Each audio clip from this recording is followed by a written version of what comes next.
बड़ी खबर से करेंगे बुलेटिन की शुरुआत। ममता बनर्जी के आरोप पर अब सरकार ने जवाब दे दिया है। माइक्रोफोन बंद नहीं किया गया था। दरअसल नीति आयोग की बैठक चल रही थी, बीच बैठक को छोड़कर ममता बनर्जी बाहर आ गई थी और इस बात का उनकी तरफ से जिक्र किया गया था कि मैं बाहर आ गई हूं, मुझे बोलने का मौका नहीं दिया गया, मेरा माइक बंद कर दिया गया था। लेकिन अब ममता बनर्जी के आरोपों पर सरकार ने जवाब दे दिया है। सरकार की तरफ से कहा गया कि माइक्रोफोन बंद नहीं किया गया था। तो ये बड़ी जानकारी है। आज नीति आयोग की बैठक बुलाई गई थी जिसमें तमाम राज्यों के सीएम शामिल हो रहे थे, डिप्टी सीएम शामिल हो रहे हैं, इसके अलावा केंद्रीय मंत्री भी इसमें शामिल हैं। लेकिन इंडिया गठबंधन के जितने भी नेता हैं उन्होंने इस बैठक का बहिष्कार किया, बैठक में शामिल नहीं हुए। लेकिन ममता बनर्जी जरूर इस बैठक में शामिल हुई थी। लंच के बाद उनका मौका आने वाला था, ये कहा गया है। 7वें नंबर पर उनका वक्तव्य होना था। फिलहाल उनका नंबर नहीं था बोलने का। माइक्रोफोन को बंद नहीं किया गया क्योंकि जैसे ही नीति आयोग की बैठक से ममता बनर्जी बाहर निकलती हैं, मीडिया से जब बातचीत वो करती हैं, तमाम तरीके के आरोप उनके द्वारा लगाए जाते हैं और तभी उन्होंने कहा कि मेरा माइक बंद कर दिया गया था। लेकिन अब सरकार ने इस पर जवाब दे दिया है कि माइक उनका बंद नहीं किया गया था, उनका नंबर अभी बोलने का नहीं आया था, उनका नंबर आने वाला था बोलने का। लेकिन उसके पहले ही ममता बनर्जी उठकर चली गई। लंच के बाद नंबर उनका आना था, 7वें नंबर पर उनका वक्तव्य होना था। ये अब सरकार की तरफ से कहा गया है। ममता बनर्जी के आरोप पर सरकार ने ये जवाब दिया है। हालांकि इसके पहले भी जब वो बैठक में शामिल होने जा रही थी तब भी इस बात का जिक्र उन्होंने किया था कि अगर मेरी बातों को नहीं सुना गया या जो मेरी मांगे हैं उनको नहीं माना गया तो मैं बीच मीटिंग से बाहर आ जाऊंगी। और हुआ भी वही, तस्वीर भी वही सामने आई। ये तस्वीर आपकी टीवी स्क्रीन पर जो है वो उस वक्त की तस्वीर है जब ममता बनर्जी इस बैठक को छोड़कर बीच बैठक से बाहर निकलकर आ गई थी और इस दौरान आरोप लगाया गया कि मेरा माइक बंद कर दिया गया था। लेकिन अब इस आरोप पर सरकार ने जवाब दे दिया है। माइक्रोफोन बंद नहीं किया था, केंद्र सरकार की तरफ से ये कहा गया है। लंच के बाद उनका मौका आने वाला था, फिलहाल उनका नंबर नहीं था। 7वें नंबर पर उनका वक्तव्य होना था।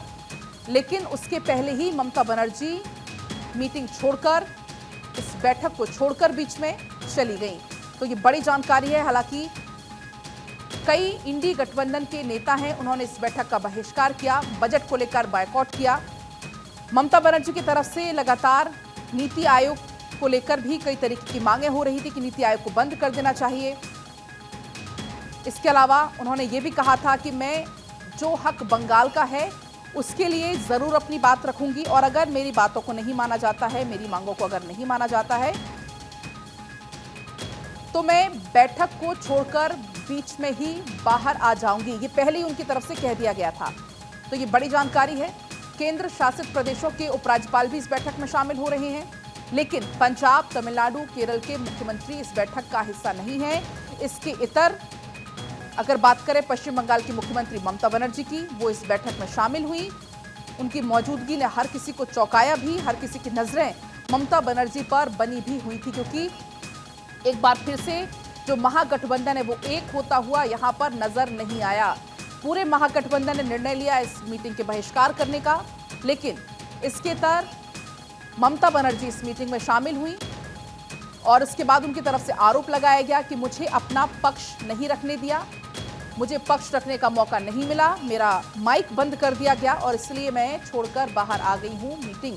बंगाल के साथ भेदभाव का भी उन्होंने आरोप लगाया। लेकिन इस पर अब केंद्र सरकार की तरफ से सफाई भी सामने आ गई। उन्होंने कहा कि ममता बनर्जी का वक्तव्य 7वें नंबर पर होना था। लंच के बाद ममता बनर्जी की बारी आती, माइक्रोफोन बंद नहीं किया गया। तो आज नीति आयोग की बैठक चल रही है, उसमें कई मुद्दों पर चर्चा की जाएगी। खासतौर पर विकसित भारत 2047 का विजन, जिसका बार बार पीएम मोदी जिक्र करते हैं, उस पर चर्चा होनी है। आने वाले सालों में क्या कुछ रोड मैप होना चाहिए तमाम राज्यों का, उस पर चर्चा होनी है। किस राज्य को क्या कमी है, क्या चाहिए, ऐसी तमाम मुद्दों पर चर्चा होनी है। इसके अलावा 4 जातियां जिनका जिक्र पीएम मोदी करते हैं, ज्ञान, उन पर भी इसमें चर्चा होगी, चाहे वो युवा हो, अन्नदाता हो, किसान हो, महिलाएं हो। ऐसे हर एक मुद्दे पर चर्चा करती हुई नजर आएगी। और इसी बीच हमारी पॉलिटिकल एडिटर अदिति नागर मेरे साथ जुड़ गई हैं। अदिति, अभी हम चर्चा कर रहे थे कि अब जब ममता बनर्जी बाहर आ गई हैं, अब जाहिर सी बात है बयानबाजी का दौर तेज हो जाएगा। बैठक में मुझे बोलने का मौका नहीं दिया गया, ये कहना है ममता बनर्जी का। मेरा माइक बंद कर दिया गया। लेकिन अब केंद्र सरकार की इसमें सफाई आ गई है, आरोप पर जवाब आ गया कि उनका कोई भी तरीके से माइक बंद नहीं किया गया था।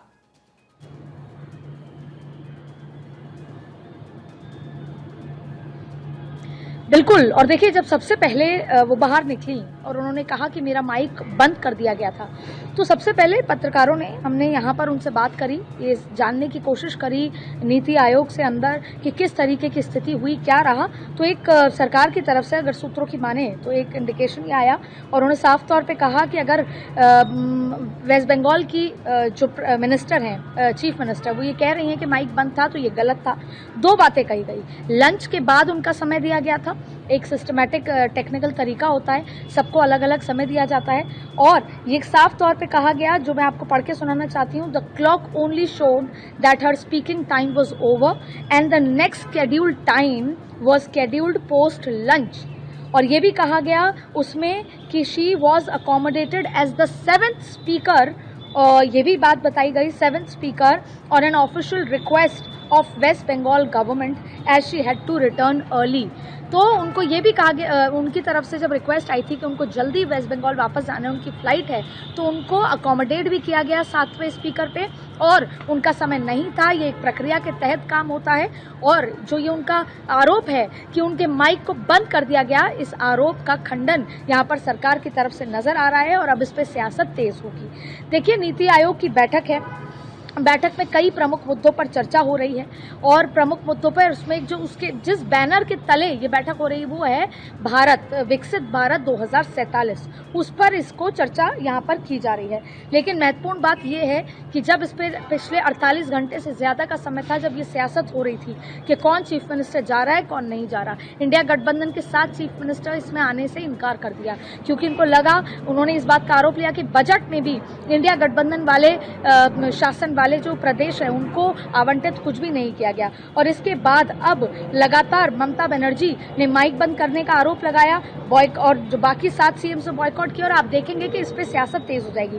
पश्चिम बंगाल की मुख्यमंत्री ममता बनर्जी दिल्ली में चल रही नीति आयोग की बैठक के बीच को छोड़ के निकली और अब वो कह रही हैं कि काउंसिल की बैठक में प्रधानमंत्री अध्यक्षता कर रहे थे और उसी बैठक से मुझे, जब मैं बोलना चाहती थी तो मेरा माइक बंद कर दिया। उन्होंने वॉकआउट करने की वजह बताते हुए कहा कि बैठक में विपक्ष की ओर से सिर्फ मैं ही शामिल हुई थी और भाजपा के मुख्यमंत्री को बोलने के लिए 10 से 20 मिनट का समय दिया गया, जबकि मुझे केवल 5 मिनट मिले। मैं अपना कोई और पॉइंट बताना चाहती थी, लेकिन मेरा माइक बंद था। और ये भी कहा कि मैं पश्चिम बंगाल के मुद्दे पर बोल रही थी, तब मेरे माइक को बंद कर दिया गया। सरकार कह रही है कि उनका समय पूरा हो चुका था, क्लॉक ने बताया कि उनका समय पूरा हो गया है। सरकार ये के अब सूत्र ये भी बता रहे हैं कि उनका जो 7th स्पीकर के तौर पर उनको रखा गया क्योंकि उनकी रिक्वेस्ट आई थी। वहीं उन्होंने ये भी कहा, मैं अपनी मुझे पूरी बात नहीं करने दी गई, और ये भी कहा गया कि क्या राज्य को अपने मुद्दे रखना गलत है, क्या, ये तमाम उन्होंने सवाल किया। उन्होंने ये भी कहा कि यहाँ मेरा और पश्चिम बंगाल के लोगों का अपमान किया गया है। अब आप देखिए कैसे इस पर सियासत आगे आने वाले समय में होने वाली है। और ये भी आप देखिए कि इंडिया ब्लॉक के 7 राज्यों के मुख्यमंत्री शामिल नहीं हुए, और इसमें M.K. स्टालिन हैं, सिद्धारमैया हैं, रेवंत रेड्डी हैं, सुखविंदर सिंह सुक्खू हैं, P. विजयन है केरला के, हेमंत सोरेन झारखंड के हैं, भगवत मान हैं, अरविंद केजरीवाल हैं। अब देखिए, ममता ने पहले ही कह दिया था कि नीति आयोग बैठक खत्म करे, इसको योजना आयोग करे। पहले भी उनकी तरफ से कल सलाह आई थी। इसके अलावा उन्होंने ये भी कहा था कि मैं पश्चिम बंगाल के मुद्दे उठाऊंगी, अगर नहीं उठाने दिए तो मैं वॉकआउट कर जाऊंगी। और वहीं देखिए, सरकार ये कह रही है कि भारत को 2047 तक विकसित देश बनाने पर चर्चा हो रही है, और इसमें देश जो अलग अलग राज्य हैं उनका सम्मिलित होना बहुत ज़रूरी है, उनके सहयोग से ये हो सकता है। देश जब आगे बढ़ेगा तो राज्यों के साथ आगे बढ़ेगा, इसलिए राज्यों को बोलना, राज्यों की ज़रूरत है, राज्यों के तरह का विजन, ये सब कुछ ज़रूरत है। लेकिन आप देखिए कि केंद्र ने नीति आयोग की नई बैठक भी बनाई थी, उस बैठक में अलग अलग राज्यों से जुड़े अधिकारी भी मौजूद थे। इसके अलावा आपको बता दें कि 16 जुलाई को नीति आयोग की नई टीम का ऐलान भी किया गया। इसमें 4 पूर्णकालिक सदस्यों के अलावा अलग अलग लोग भी थे। इसके बावजूद अब इस पर सियासत तेज हो गई है, और वो तब हुआ। देखिए, सियासत तो जब ममता जा रही थी तब भी थी, तब भी ये सवाल उठ रहा था कि ममता के जाने के मायने क्या हैं, और अब जब ममता वॉकआउट कर गई तो उसके मायने भी देखिए, ममता का बयान और फिर सरकार की तरफ से सफाई। और देखिए, सरकार को सफाई देनी पड़ी। उन्होंने कहा कि वो 5 मिनट बोली, उनका समय पूरा हो गया, लंच के बाद का समय था, वैसे भी उनको 7 स्पीकर के तौर पर रखा गया था। जी अदिति, नीति आयोग का गठन ही इसलिए किया गया कि नीति आयोग के गठन करके तमाम जो पार्टी की बाधाएं होती हैं, सीमाएं होती हैं, उससे ऊपर उठकर विकास के मुद्दे पर बातचीत कर सकें। अगर इसमें भी राजनीति होगी तो फिर विकास कैसे होगा?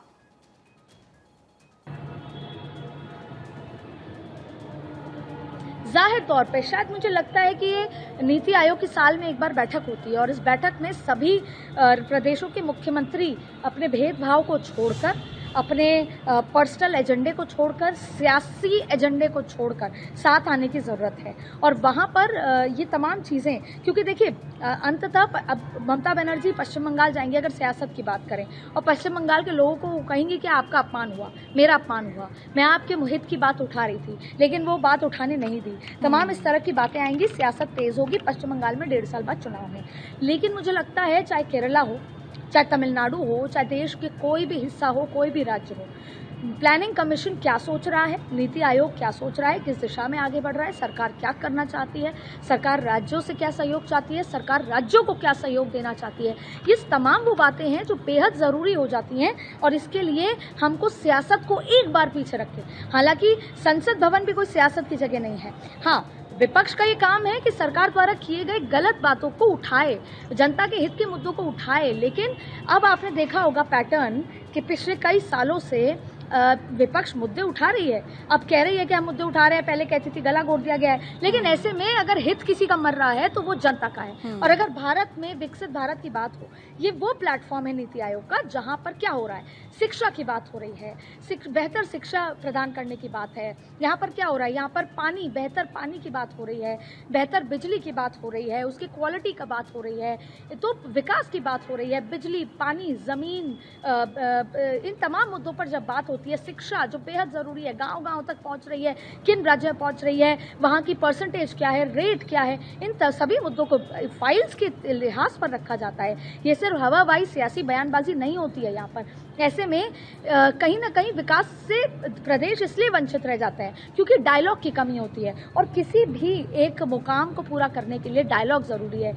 ये देश 28 राज्यों से मिलकर बनता है, और ऐसे में अगर 28 राज्यों के से डायलॉग की कमी होगी, और शायद इसमें कहीं ना कहीं केंद्र सरकार को भी अपने तौर तरीकों पर सुधार की ज़रूरत है, और वहीं राज्यों को भी पेशेंस की ज़रूरत है कि राज्य इस पर मिलकर काम करें। और जाहिर तौर पे अगर वो कुछ कहते हैं और वो बात पूरी नहीं होती और प्लानिंग कमीशन में कहीं ना कहीं भेदभाव होता है तो फिर वो प्रेस कॉन्फ्रेंस करके अपनी बात रख सकते हैं। लेकिन ऐसे में ना तो नीति आयोग की साल भर में होने वाली इस बैठक का कोई उपयोग निकल कर आता है, और ना ही विचार विमर्श हो पाता है, ना ही डायलॉग हो पाते हैं। और ऐसी स्थिति में कहीं ना कहीं जो उद्देश्य है इस बैठक का कि 2047 तक विकसित भारत, क्योंकि अगर भारत विकसित होगा तो पूरा देश, पूरा राज्य विकसित होंगे। ऐसे में ये जरूरी है कि सियासत से ऊपर उठ के बिल्कुल अदिति, और अब आने वाले समय में लग रहा है कि इस पर राजनीति जमकर गरमाने वाली है, बयानबाजी आने वाले समय में बहुत ज्यादा देखने को मिलेगी। फिलहाल बहुत आपका शुक्रिया तमाम जानकारी के लिए।